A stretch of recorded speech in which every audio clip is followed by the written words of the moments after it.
Hello, friends. This is George Pappas, former immigration judge and now attorney at law.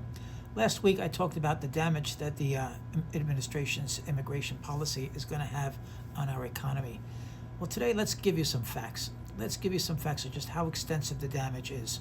First of all, ladies and gentlemen, immigrants, undocumented, produce and give about $96 billion in federal, state, and local taxes in a single year.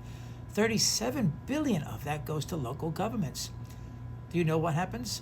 That's about $8,000 to $9,000 per person annually in taxes. Now, if you break down their contributions, think about it. Federal revenues, Social Security contributions, a significant portion of federal contributions comes from payroll taxes, which fund programs that undocumented workers are legally barred from fully utilizing. Now, approximately $59 billion goes to the federal government. And you want to hear more? Another $25 billion goes to Social Security taxes. These are huge contributions by the undocumented population, the ones that this administration wants to deport. What other taxes have they paid? They've paid $6.4 billion to Medicare taxes, another $1.4 billion to unemployment insurance. That's a lot of money.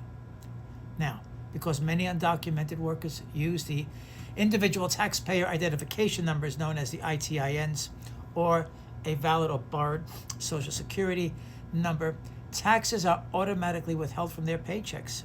Billions of dollars in these funds flow into Social Security trust funds annually without those workers drawing retirement benefits. It's a net win for the U.S. economy. Now, on the state and local tax level, $37 billion is paid by these folks. Of that, $15 billion goes to excise taxes to local and state areas every day on everyday purchases.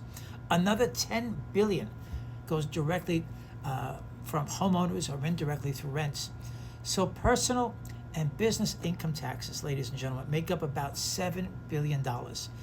Total contributing states with large undocumented populations raise the highest figures. Which states? California, $8.5 billion. Texas, $4.9 billion. New York, $3.1 billion. Florida, $1.8 billion. Illinois, $1.5 billion. And New Jersey, $1.3 billion. Huge impact on our economy, huge. Measuring how much of the budget deficit is subsidized or offset by immigrants involves looking at the net fiscal impact. Taxes paid minus public services consumed.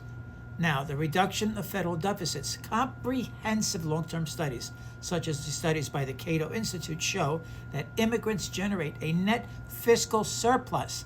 Specifically, research assessing the cumulative trajectories of non-citizens and undocumented populations indicates they have historically reduced federal deficits by hundreds of billions of dollars over multi-year spans. For example, undocumented populations have reduced federal and overall deficits by upwards of $1.7 trillion over a 30-year time frame by paying more in taxes than they consume in public expenditures.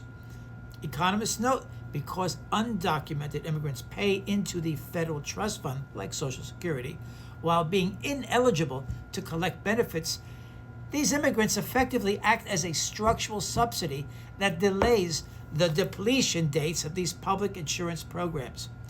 Want more proof? The Congressional Budget Office, CBO, states immigration surges note that broader immigrant populations add hundreds of billions of dollars to federal revenues, boosting total revenues by over 2% annually over a decade, which systematically lowers the projected federal deficit on a net basis. There's your proof, ladies and gentlemen. These immigrants produce and contribute to our economy. The government